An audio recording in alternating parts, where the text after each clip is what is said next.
Hi, everybody.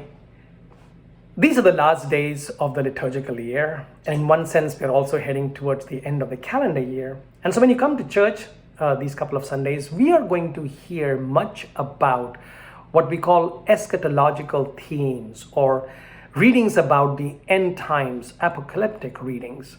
And in today's gospel reading, we have the church preparing us to think about our own lives, even as we seem to be very secure these days. So you have in today's gospel reading, Jesus pointing to the temple and how beautiful the temple was, and that one day no stone will be left upon the other. Now, it's written because in those days, the Romans had destroyed the temple. That's in about 70 AD. And for the Jewish and the Jewish Christian people, it almost seemed like the end of the world. And Jesus adds then, or Luke, through Jesus's words, adds other themes about the last times. For example, that the sun won't shine and the moon will refuse to give its light. That there will be earthquakes and wars and insurrections and persecutions and betrayals. So, as we reflect on these signs that Jesus says are going to occur, Jesus also says, when these things happen, do not be terrified. And you say, really? Like when terrible things happen, Jesus is telling us not to be terrified? Jesus himself was terrified in the Garden of Gethsemane. They say his sweat became like drops of blood.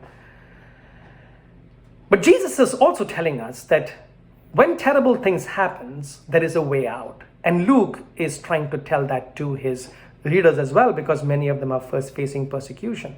And the way out, according to him, is perseverance. Jesus says, by your perseverance, you will secure your lives. So I guess then, when things happen to us that seems like the world is ending, and sometimes it feels like, isn't it? Terrible thing happens to us. I mean, terminal illnesses, people die around us. Sometimes we lose our jobs and lose things that we consider secure, and it feels like the world is ending. What shall we do? Of course, Jesus is saying, by your perseverance, you shall secure your lives. And I'm saying that there are 3 steps to perseverance, and that's the key for the sharing today. 3 steps to perseverance, and they come from Jesus's own life. In other words, I'm presenting Jesus as the model for perseverance as he faced his suffering, his death, his crucifixion, and finally ended in resurrection. So by his perseverance, he secured his life. So how can we do so? So 3 steps to perseverance. First, prayer. If you notice, Jesus began his entire ministry with prayer. He spent 40 days in the desert praying and fasting. And then once he begins his ministry, he would often break away from the disciples and the crowds and spend entire nights in prayer with his Father. And this prayer developed his intimacy with his Father. And so when he faced terror, for example, in the Garden of Gethsemane, what does he do? He does what he's used to. He prays, Father, take this cup away from me, but nevertheless not my will, but your will. He perseveres.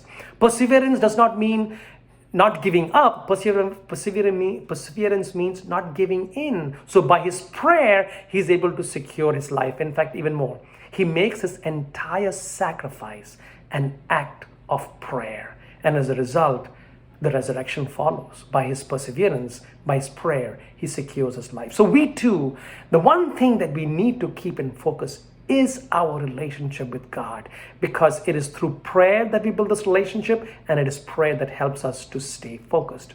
Secondly, Jesus never forgot his origin and his destiny.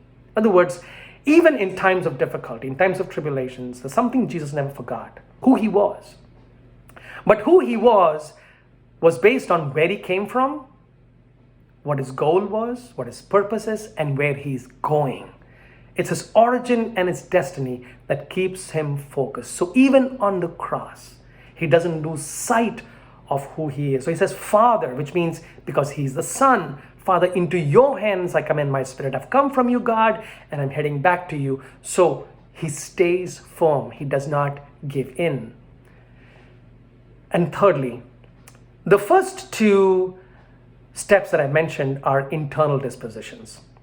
And it is accompanied by 2 external dispositions, or 2 external. You got to take your prayer and your focus on your origin and destiny and translate it into and to action. And there are two things that we learn from Jesus. One, love, and second, doing good. Those are the two ways. He never stopped loving people. He never did, even at the point of his death. He makes it possible for a repentant thief to get into the kingdom. And he always did good. All he did all his life was good. So prayer and focus on our origin and destiny need to translate into external actions by loving others. Never stop loving, no matter what happens, and never stop doing good, no matter what happens. By our perseverance, we will secure our lives. Have a good day. Bye.